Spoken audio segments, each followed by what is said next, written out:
Welcome to the Non-Serviam podcast, a project dedicated to exploring the world of anarchist and anti-authoritarian ideas. Join us in our conversations with radical voices in precarious times. To find future episodes, make sure to subscribe on Stitcher, Soundcloud, and other places where podcasts are found. If you'd like to become a contributing member of the show, please consider becoming a patron at patreon.com/nonserviummedia. Every little bit counts, and we appreciate all the support we can get. Remember to like, share, and subscribe to help spread the word, and so you can stay updated with our most recent episodes. Thank you for joining us. We hope you enjoy.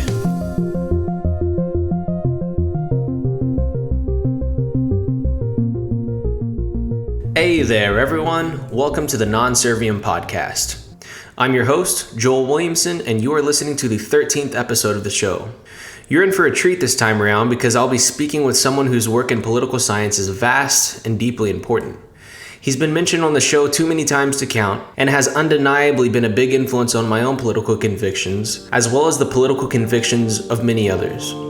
I'm truly honored and excited to have him on the show today. Here's my interview with Kevin Carson.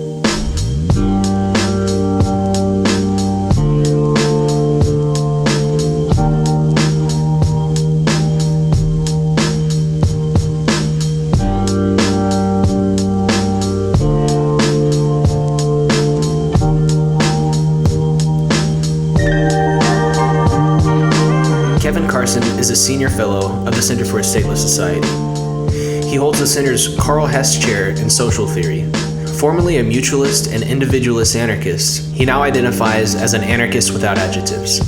In addition to classical individualists, he's influenced heavily by the theorists of post-capitalism and commons-based peer production, Elinor Ostrom's natural resource governance theory, and autonomous Marxism.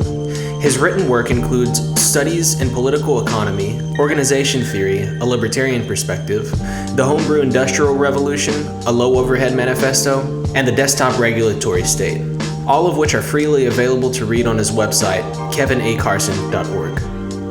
Carson has also written for such print publications as The Freeman, Ideas on Liberty, and a variety of internet-based journals and blogs, including Just Things, The Art of the Possible, the P2P Foundation, and his own mutualist blog.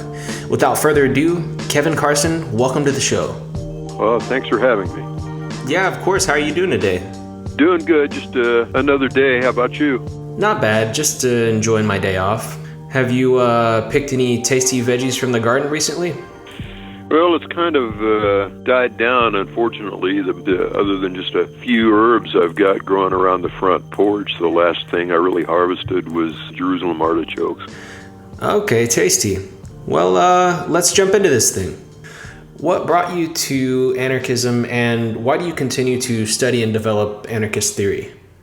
Well, my path to anarchism was fairly gradual. Starting in the late 90s, I was involved in a prolonged course of study on decentralist economics and politics. What really kicked it off for me was reading Kirkpatrick Sale's book, Human Scale, which is a pretty good-sized tome divided up into a lot of different subject-oriented chapters covering most aspects of social life and just the feasibility of decentralist organization and its possibilities and its efficiency compared to the existing system.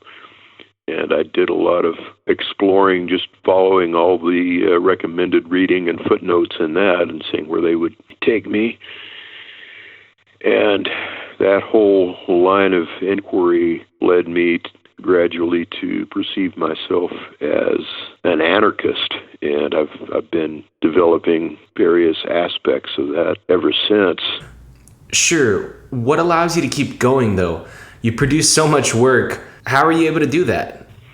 Well, just the unifying theme of the toxic or inefficiency costs of authority and hierarchy, how they create perverse incentives, distort information flow, and generally cause irrationality is a kind of a Rosetta Stone for exploring a whole lot of different areas, and I never run out of material. Yeah, for sure. You used to call yourself a mutualist. Now you consider yourself an anarchist, an anarchist without adjectives, as we said in the introduction. Is it fair to say this transition grew out of becoming convinced of the efficacy of other voluntary economic arrangements outside of the cash nexus? Well, even when I called myself a market anarchist or an individualist, a decade or more ago, I was really uncomfortable in general with the idea of monolithic templates for organizing future society, whether it was, something like the world socialist movement's capital S socialism that had, was a pretty good case study of the pitfalls of bike shedism, wanting to design every last aspect of society down to the particular details and having this pre-planned scenario of instituting capital S socialism according to the one true model worldwide. Right. And I had a similar reaction to Rothbard's idea of a libertarian law code that would be universally adopted throughout society. It just strikes me as incredibly unlikely and somewhat juvenile to envision any one ideological template like that becoming the basis for an entire society's organization. I always envisioned the transition being something brought about by all the various diverse seeds growing under the concrete right now or within the interstices of the system, just growing, expanding, and coalescing together into an emergent phenomenon. And I doubted that they would be guided by any single ideology so much as just the necessities of the moment, trying to survive and navigate the transition. And over time, I guess my reservations about the market anarchist label just built up. For one thing, the very fact of the term itself, market anarchist, suggests markets as some kind of a unitary organizational model in the same way that syndicalism or libertarian communism does. And there are market anarchists that will stipulate or tip their hats to the fact that non-cash nexus forms of interaction are totally cool as long as there's no coercion involved. So market anarchist society would incorporate gift economies and direct production for use and that kind of thing outside the cash nexus. But it's hard to get around the fact that the term market itself carries a lot of historical connotations and is grounded in a society based on market exchange, and that kind of society is something that's only a few hundred years old and was imposed by the state in all the ways that David Graeber described in Debt. And I just finally decided that was some baggage I needed to get rid of. So the idea is let 1,000 flowers bloom, let every possible stigmergic voluntary organization come about in its own way. And to fetishize one of those organizations as a one-size-fits-all is not only unlikely, but foolish to sort of hone in on. Yeah, I think it's going to be a very ad hoc thing. It's probably going to vary a lot from region to region. I basically agree with Graeber's idea that, whatever form the future society takes, there are some central aspects of capitalism that are very unlikely to be accepted, like large-scale absentee landlordism. It'll probably be pretty hard to get people working for wage labor in a society where large-scale absentee property is no longer respected, and there are all kinds of alternatives. But I can't imagine markets not being part of the eclectic mix along with a lot of other things. Like Graeber, I basically go along with whatever basket of expedients people in any area work out among themselves, as long as there's nobody with an army at their back imposing anything like recognition of landlord property or something like that, or trying to enforce capitalist property rights. How does your understanding of anarchism without adjectives differ from past anarchists who have helped to develop the theory? Well, it's been a while since I read anything on the history of the theory. I think I wrote a C4SS study on it 3 or 4 years ago, maybe. But the impression I have now, just based on my vague recollection, is that it was more or less a tactical arrangement between the various anarchist tendencies, given common insurrectionary assumptions that they would agree to fight capitalism and do whatever is necessary to destroy capitalism and the state, and leave it up to individual communities to work out among themselves whatever economic arrangements they wanted to afterwards. And my emphasis generally is just more on interstitial models of transition and the whole variety of counter-institutions that exist right now, and the fact that they coexist and commingle with each other right now, and that whatever system develops will be emergent and reflect a lot of different inputs. Does your understanding of mutualism differ from Sean Wilber's, and if so, how? Well, Sean's approach is primarily that of a historian and a philologist. He digs out the historical origins of the concept and the original usage of the words and that kind of thing. He does a lot of really in-depth textual analysis of Proudhon and other thinkers in that whole Proudhonian, Owenite, English mutualist milieu. And when I called myself an individualist, it was much more of a schematic tool of analysis of the capitalist system, rather. To the extent that I had any one influence, it probably would have been Benjamin Tucker and the Boston Anarchists more than anybody else, and the whole idea of the four monopolies, the artificial property rights and artificial scarcities by which the state intervenes in the market and enables the extraction of economic rents by property holders. And my vision was pretty much, an idée fixe centered on eliminating those monopolies and subjecting capital and land to the same competitive mechanism that labor's subject to, and destroying profit, rent, and interest. And, to some extent, I was also influenced by people like Clarence Swartz's book, What is Mutualism?, envisioning a post-capitalist future centered on cooperatives or worker self-management and other cooperative alternatives along the same lines. How do you feel about Benjamin Tucker's take that in a free society, if perfect competition did not in fact abolish profit, rent, and interest, then we must consider them legitimate?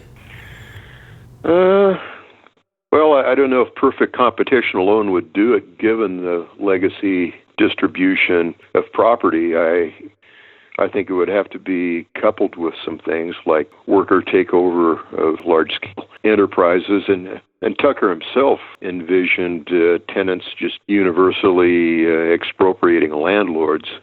But so in a society where firms were universally owned by workers as the residual claimant, and land was uniformly owned by the tenants, and market relations persisted, I suppose you could call whatever rate of profit persisted after that, which I suspect would be very minor, as a tolerable evil. But I also have no problem in principle with anarchist tendencies that would just abolish those things under the basic operating rules of the economy either.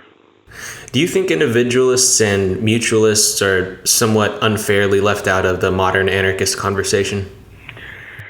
Not really. I probably don't have the most God's eye view of what the total meta debate is among various anarchist tendencies, but I suspect that they're probably represented in proportion to their number within the overall movement. I often see mutualists and individualists sort of begrudgingly included within the broader anarchist conversation. Like we might be mentioned as a side note or something, but like you said, that may just be because there aren't a whole lot of us out there. Individualists are something that were originally discussed in Ian McKay's Anarchist FAQ back in the 90s when it was a much smaller tendency, and I think they've got correspondingly more attention right now. Since you no longer identify as a market anarchist, what areas do you think market anarchists need to focus more on, and what are the opportunities and threats to the general market anarchist project from your perspective? Well, it's hard for me to say what they should focus on because it would be hard for them to shift focus to the things they need to focus more on, in my opinion, without ceasing to be defined by the market. If they downplayed the role of market exchange to the place I think it deserves, it wouldn't really even be accurate to call it market anarchism anymore. I think if there's any danger they need to confront, just from what I've seen, it's the popularity of mutualist and market anarchist as labels. Just from what I've seen on social media in the last couple of years, there are an awful lot of people I see that have that label in their Twitter bio and have the little orange and black flag or whatever, and I think it's really getting watered down and incorporating people with right-leaning tendencies. So you're saying market anarchists should sort of be mindful of combating a right-wing creep? Yeah, to make sure it keeps its primarily anti-capitalist orientation, because even before, for want of any other better term, the Tuckerite revival of the last couple of decades, there were a lot of more or less ANCAP people who used the term individualist anarchist and were trying to celebrate aspects of Tucker, in the same way that they celebrate Lysander Spooner as a precursor while stripping him of all his socialistic aspects. And I think that still has some pull, some kind of rightward pull that really needs to be resisted. You've recently started to read and develop ideas surrounding libertarian municipalism. I was wondering if you could explain what libertarian municipalism is and how did you become interested in it? Well, for me, it's not really so much libertarian municipalism. Libertarian municipalism, as far as I know, is primarily associated with Murray Bookchin, and it's promoted to some extent by people who support the Rojava commune and that sort of thing. I'm more interested in the new municipalist movements that grew out of the post-M15 movement in Spain and related movements that arose independently in the United States, like in Jackson, Mississippi, and so forth, and all the various offshoots of all of those movements that have sprung up over Europe and North America and elsewhere around the world. I became interested in it, I guess, to some extent. It grew out of my interest in the Occupy movement and all the other horizontalist movements in 2011. And there are also websites I've followed for some time, like Shareable and other news aggregators on the left that focus on the commons.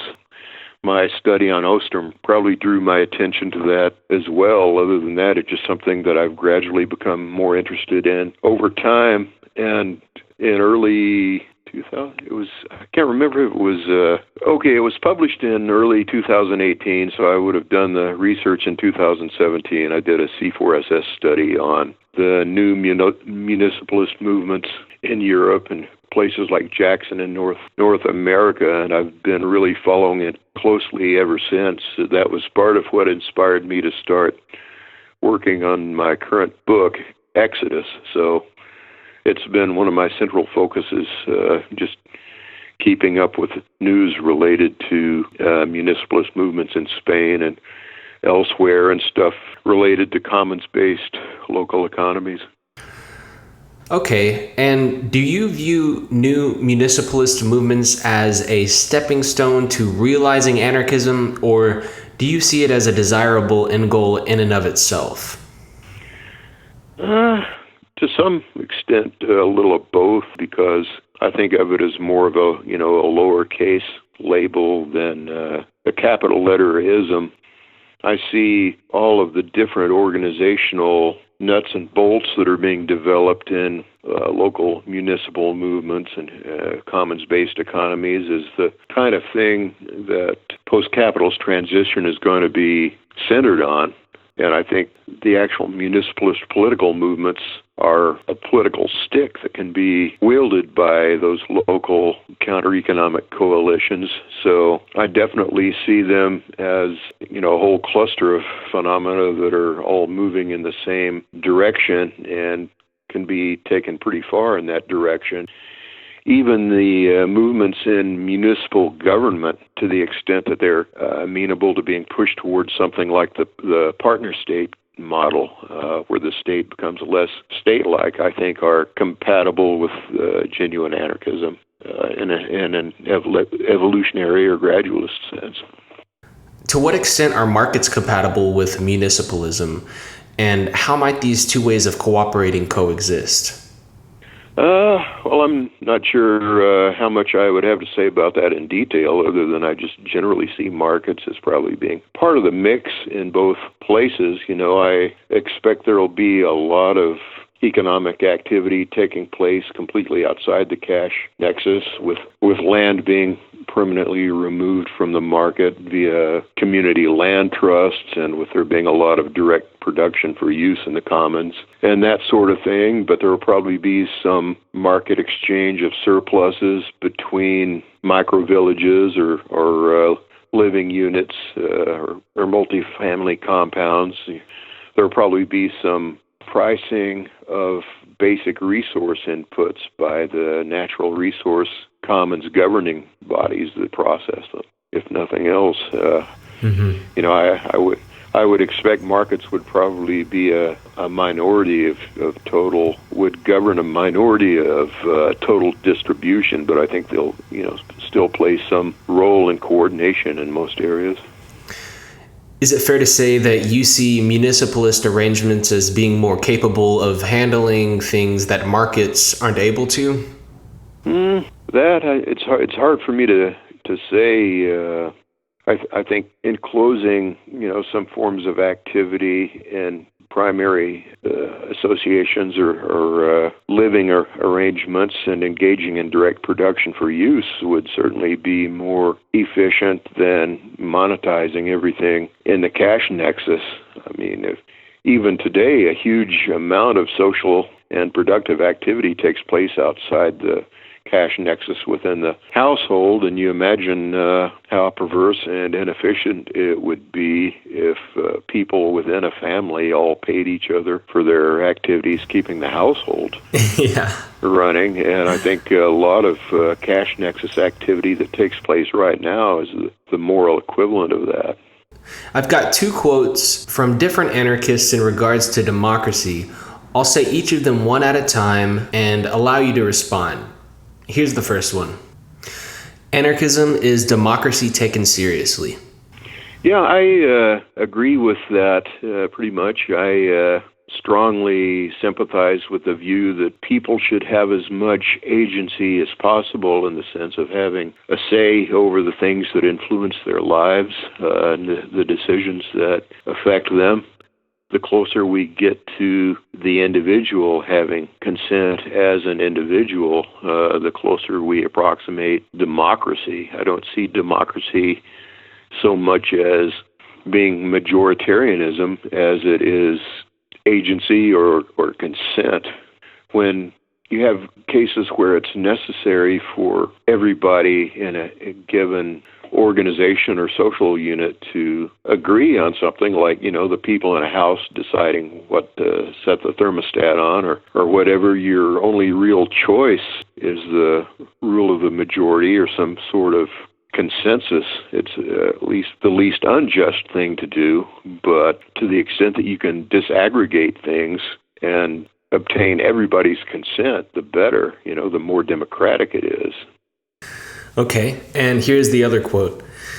If monarchy is the hammer which crushes the people, democracy is the axe which divides it. The one and the other equally conclude in the death of liberty. Yeah, I've seen that kind of statement quite a bit in the past. For one thing, I think it's faulty in that it pretends something like democracy has ever existed in any real sense. It's a lot like, I see it used by a lot of the same people who say democracy is two wolves and a sheep voting over what they have for dinner, or the people that quote that right-wing guy from the 18th century that said democracy will only survive until the public realizes they can vote themselves largesse out of the public treasury. And they all strike me as having a very anti-majoritarian sentiment and viewing the majority as just being a big unwashed mass of people that are oppressing the elite or unique individuals or the thrifty and industrious or whatever. It just carries a lot of ANCAP baggage for me, and I don't sympathize with it at all. I think generally democracy is good to the extent that agreement is necessary on anything, and people engaged in activities are the best judges of how to do it. That would apply to the governance of a direct democracy at the neighborhood level, running its utilities and that sort of thing, or to workplace democracy and managing an enterprise and so on. So, yeah. Going back to municipalism a little bit, do you have any concerns about municipalist arrangements eventually devolving into state-like entities? Really not a whole lot, because municipalism at the local level is pretty much a whole ecology of institutions that aren't owned by the state. Land trusts, platform cooperatives of various kinds, tool libraries, community workshops, neighborhood gardens, and all that kind of thing. And the local government is a relatively minor part of it. And the municipal government under municipalist movements is probably the least likely to be in danger of major power grab of any level of government. If anything, I would expect municipal government to be easier to push in the direction of a partner state model, where it just serves as a sort of administrative or support platform on behalf of the stakeholders in the various cooperatives and commons, rather than actually being the primary director of the whole thing. Okay, and you mentioned it earlier a little bit, but what are your thoughts on Murray Bookchin's version of libertarian municipalism? Well, to the extent that I've read him, I read a collection of his essays a few years ago, a posthumous collection. I think I've got it sitting around here. I don't remember what the title of it was, but his whole version of municipalism strikes me as too monolithic.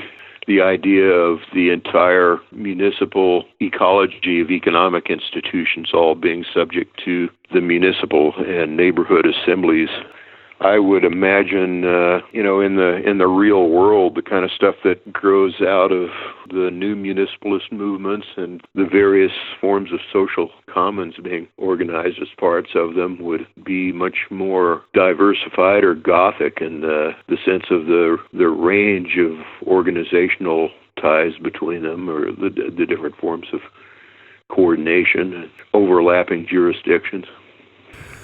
Right, and another thing you mentioned earlier was the Rojavan Revolution. To a large extent, Murray Bookchin inspired their form of organization, democratic confederalism. How do you feel about the way it's manifested in that area? Well, I don't think I've ever read about Rojava in any great depth. I've just followed the news about them and general descriptions on various left-wing news sites. But from what I know of them, my general view is favorable. I think the world has really lost something important when Trump gave Turkey the okay to move in and crush them.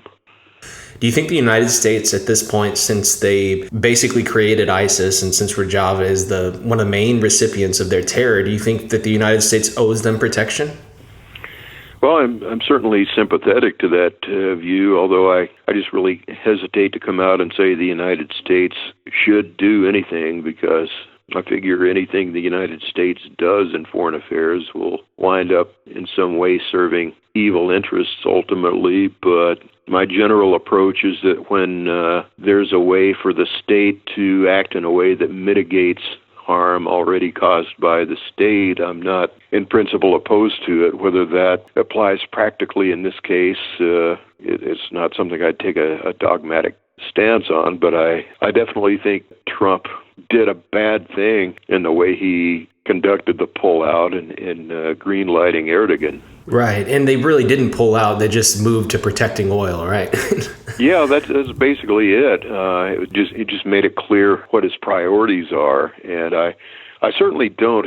I'm not going to say, yay, America, jump in and protect the Kurds, because generally when the United States does anything in the name of humanitarianism, there's some really dirty shit going on in the background that will come out later. Mm-hmm. But I have no sympathy at all for the tanky and dirtbag left types that are all, just basically running political interference for Assad and for China and for whatever other authoritarian regime that happens to be resisting the United States in the name of anti-imperialism, or claiming that any critic of Assad or whoever is just a shill for the CIA, and all the stuff about the white helmets being terrorists, and everyone resisting Assad being a Daesh terrorist and that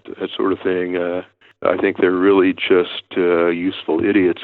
I interviewed Dr. Hijar not that long ago, who is a Kurdish native, and he was explaining to me some very interesting ecological aspects to their form of organizing. And this kind of brings me into my next question a little bit. How can climate change be combated in our current political realities? Well, there are, I guess, two main directions that combating climate change would go in. One of them is just technological or economic trends.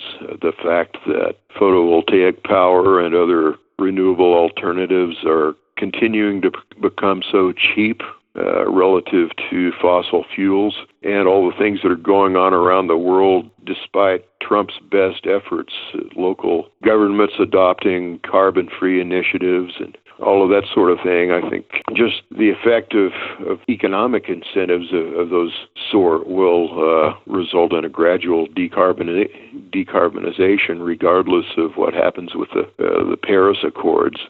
And the other major direction is all the stuff that's being done in terms of local resistance on the ground. People directly, physically obstructing the construction of pipelines, the people engaged in legal or bureaucratic obstruction, challenging them in the EPA and Corps of Engineers review processes, or suing them to slow down the process of construction, doing things like sabotage that raise the level of risk and the price of insurance, and things like the divestment movement that are hurting construction movement. Every single thing that's done along those lines adds to the cumulative effect that makes pipeline investment or fossil fuel drilling just slightly less attractive or slightly more risky as an investment, or incrementally raises the cost and lowers the rate of profit on it. And I think the cumulative effect of all these things will speed up carbon transition. As it is right now, getting back to the material or economic side of it, there seems to be more and more information coming out that the fracking boom will peter out in the 20s, probably go bust. And I think between that and a lot of the older electrical generating capacity reaching generational replacement age at the same time solar is becoming cheaper, I think we're going to see a huge part of the economy decarbonized by 2030 just from natural processes. Okay, and let's move on to some listener and Patreon questions, if you don't mind. What's the value of fiction and its role in promoting or developing the ideas and values of anarchism? And have you ever considered writing fiction to illustrate some of your own ideas? Well, I've read a lot of works of fiction that I can say had a big effect on me and influenced the direction of my thought, and I would assume it's had a similar effect on a lot of other people. And I've just seen in the public discussion of it the fact that it seems to have some general social impact on shaping perceptions, at least to some degree, of what's possible. One of the things I read recently that was a major influence on me was Cory Doctorow's Walk Away.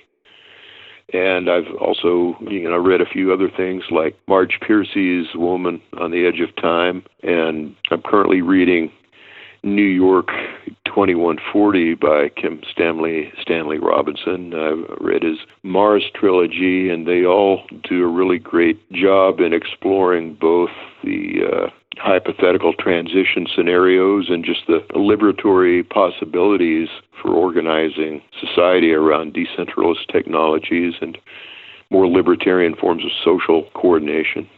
So does that mean we should eventually expect something from you in the form of fiction? Oh, no, definitely not. I don't have whatever gift it takes to write fiction, in terms of writing believable dialogue or characters who weren't wooden caricatures or developing any kind of plot that would be of interest to someone. Even in reading it, my primary interest is in just discerning what the world-building assumptions and scenarios were of the author rather than in the conventional literary aspects of it. I'm good at coming up with ideas for someone else to write fiction about, alternative history scenarios and that sort of thing, but that's about as far as it goes. You mentioned Kim Stanley Robinson. This next question is about the Mars trilogy. Given the choice between living in the setting of Red Mars, where things were much more sparse, anarchic, sublime, and wildly free and full of potential, or Blue Mars, where things are far more classically utopian, mutualist, lush, and peaceful, which would you choose to live in? Well, I'd have to say that, Red Mars actually struck me as pretty authoritarian because you had the underground and the demi-monde that were very libertarian and prefigurative, but they wound up actually being suppressed in a bloody counter-revolution by UNOMA and the TNCs. And on the other hand, the world that exists in Blue Mars is a direct outgrowth of that whole federation of communes in the underground and from Red Mars. So on the whole, I'd say I prefer Blue Mars because it's the actual fruit that grew out of the high potential society in Red Mars. And there are a lot of attractive things about it, just in terms of the possibilities for living, the non-coercive, non-toxic social atmosphere, the way people grow up without the emotional scars and constraints that people do in our society that I find very attractive. Even the relatively ugly side of it, like Jackie's machinations and the planetary government, seem to have a very limited scope in terms of her actual reach. So on the whole, I like Blue Mars the best. Is artificial intelligence good or bad for human liberation? That's probably not a good question for me because I don't have the relevant tech knowledge, and I don't know that I see AI in itself as driving things that much in one way or the other. I think a lot of it depends just on what social framework it's incorporated into, and beyond that, somebody else would be a lot more qualified than I am to answer. And this next question is also a Patreon and listener question, one that I've asked almost every guest. How would one get a cappuccino in your imagined political utopia? I imagine it would be pretty easy. We'd still have communities of thousands or tens of thousands of people all over the place. In any community you wanted to go to, you lived in, you could probably just walk downtown to a pavilion full of food carts where somebody had cappuccino machines set up, or go into a coffee shop or anywhere else, just like today, although it would probably be worker-owned and managed. But other than that, probably not much different. All right, cool. What do you think of the wave of protests going on around the world right now? I'm really happy about it. I think even given the horrible thing that happened in Bolivia, it's still outweighed on net by the scale of the public uprisings sweeping Latin America. It looks like we're probably entering another wave of large-scale protests and horizontal movements on the same scale as 2011. I found it really heartening. I hope good things come from it. If there were a cocktail named after you, what would the ingredients be? That's another one that's hard to answer because I'm not really a cocktail person. I usually either drink beer or just, on the rare occasions I drink hard liquor, I just drink it straight without messing it up with anything else. But I like bourbon and I like IPAs, so okay, so just maybe just bourbon maybe a neat. Boilermaker made from an IPA with a shot of Booker's dropped into it and a few drops of bergamot oil or something. I don't know. I don't know how that would actually taste, but it's all things I like. That's great. I'd give it a shot. Okay, towards the end of these interviews, I like to do a lightning round where I list a series of people or ideas and have my guests respond to each item in 1 minute or less. Are you down? Okay. Marx. Well, I'm not a Marxist, obviously. I don't believe in his philosophy of historical materialism. I think if you take it to a self-parody level, it's just vulgar Marxism. But given capitalism as a system with a beginning and end, I think his dialectical analysis of its internal functioning is very useful. And a lot of his followers, like the autonomists, I find very useful as well. Mises. I'm generally hostile towards him, based to a large extent on my interaction with Austrian types online. I think a lot of his historical analysis is incredibly vulgar and right-wing. There are some aspects of his a priorism I find useful, although I have trouble admitting it. Electoral politics.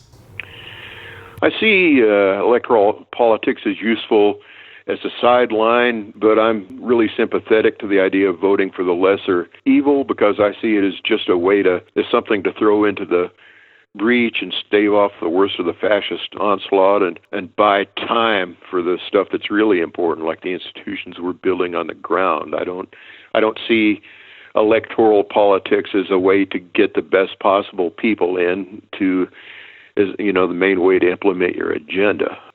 I have much more limited view of what it's for, so I don't get that upset at the idea of compromising or choosing a lesser evil. Insurrection.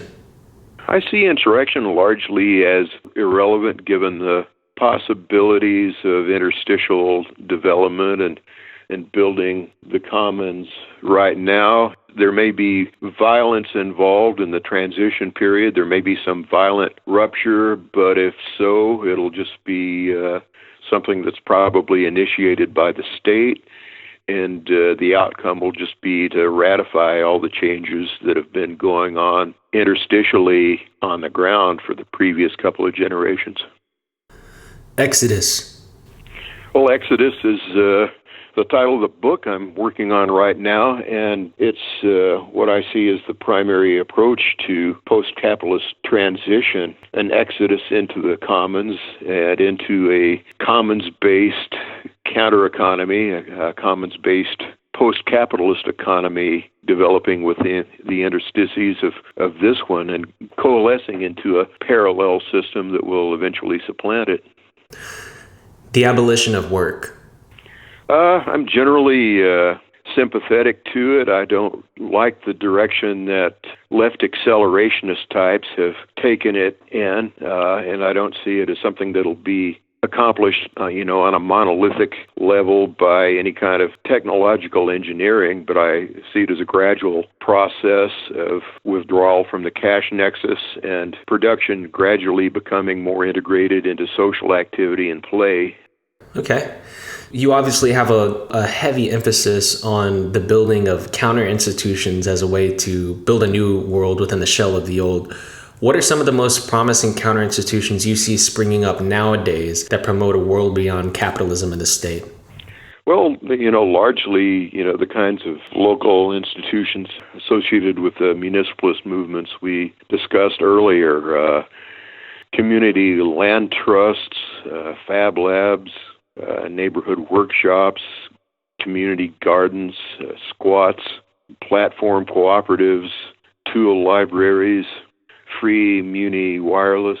Pretty much anything that takes the means of meeting some necessity of life outside of the cash nexus and places it under the direct control of the people who depend on it. And what do you think folks should be doing to help further and bring about a free society? It's really hard to advise anyone else because, there are so many people that aren't really in a position to do much more than just what's required to live day to day. I'm lucky I found a place to live that's a couple acres of land and an old used trailer for only $30,000. So I live off self-employment income and grow a huge amount of my own food, and I can live indefinitely if my truck breaks down and I can't drive into town. So I just say to anybody, start wherever you are, find out what is available in your community in terms of counter-economic institutions. Get together with your neighbors whenever you can. If you have any space at all, grow as much food as you can. Share it with your neighbors. Share other stuff with your neighbors as much as you can so you can get by without buying stuff. Just, do what you have to do to survive. And if you're poor and you've got to do it to survive, go ahead and shop at Walmart, but do whatever you can on the side to reduce your need for outside money and to get things without depending on cash purchases. And what that means in practical terms varies a lot from one person's situation to the next. Do business with cooperatives as much as you can. If there's stuff like repair cafes or tool lending libraries around where you live, make friends with the people there and use them as much as you can. Just give your support and your backing to people that are trying to build a different kind of system, whenever you see them and whenever there's something you can do to help. What would be your advice to someone who wants to become as proficient as you have been in political science and writing? I'm not sure how helpful my advice would be because I stumbled into so much of it, and so much of it is just so specific to my history. I discovered the internet, I think it was in mid-2000, and started making contact with different groups online that I had some political affinity with. I got my first pamphlet, Iron Fist, published by Redline Press. That was Larry Gambone's publishing outfit. And I joined a whole lot of different discussion groups on Yahoo groups and in the comment threads at various political websites. And so I had made contact, had acquainted myself with a whole range of different people involved in different political movements that I was constantly engaged in political debate with. And that's the background I was in when I started writing Mutualist Political Economy. During the whole process of writing it, and especially writing the first section, the economic chapters on value theory, I was constantly arguing with people on both Austrian economics email lists and in the comment sections at the Mises Institute, and with libertarian communists and state socialists in their various email lists and websites as well. And just the state of the internet in the early noughts, there were a lot of leading figures in political movements and academic departments in those various schools of thought that were participating in those email lists that I got to cut my teeth arguing against and attract the attention of third parties. So by the time I published Mutualist Political Economy, I had sort of created my own potential readership just from participating in those communities and creating the potential for viral marketing among the communities I was already in. Then in 2007, my friend Sheldon Richman offered me my first opportunity for a paid article submission in the Freeman. I wrote several articles for them, and it was the previous year, 2006, that Roderick Long offered me the opportunity to participate in a symposium issue of Journal of Libertarian Studies on my book, and that drew some attention. So my advice would be get active in the communities that you expect will be your primary audience. Spend a lot of time discussing your ideas there, discussing the kind of ideas you want to write about, so that when you do attempt to publish stuff, you've already got a community of readers in place that you can promote it to. And just take advantage of whatever contacts you make in that process to get your ideas out in new venues. But for me, it was largely, fortuitous or ad hoc process. It's not the kind of thing where you just, out of the cold, decide I'm going to write a book on this, and then when you get done writing it, you start thinking about who you're going to market it to. You've got to be someone who's already active in a community that you're writing the book for. Other than your own work, what resources do you recommend folks check out in order to learn more about your political interests? Well, some of the major places I go right now just to keep up with information on the stuff I'm writing about would be LabGov, which is a sort of municipalist academic site run by Sheila Foster and Christian Iannone that have a background studying the municipalist movements in Europe and North America. And another one is Shareable, that's run by Neil Grenflow, that covers things related to the commons and the sharing economy. Okay, and where should folks go to check out your work and support you and your efforts? Well, you already mentioned my website, kevinacarson.org. I write for c4ss.org. When you go to their site, you can just go to the tag for my byline if you want to look at my past work. Other than that, I have a Patreon site, patreon.com/Kevin Carson, for anyone that wants to support what I'm doing. And my current writing project is called Exodus, General Idea of the Revolution in the 21st Century. And that's the current manuscripts to date are hosted at a WordPress blog called exodus875.wordpress.com. Okay, Kevin Carson. Well, I really, really appreciate your time today. I'm completely flattered that you would come on the show. I can't thank you enough for being here. Well, I really appreciate you inviting me, and it's been fun. Of course. All right, Kevin. Well, thanks again, and hopefully we'll talk to you soon. Cool. Well, take care. All right, you too. Goodbye. Bye.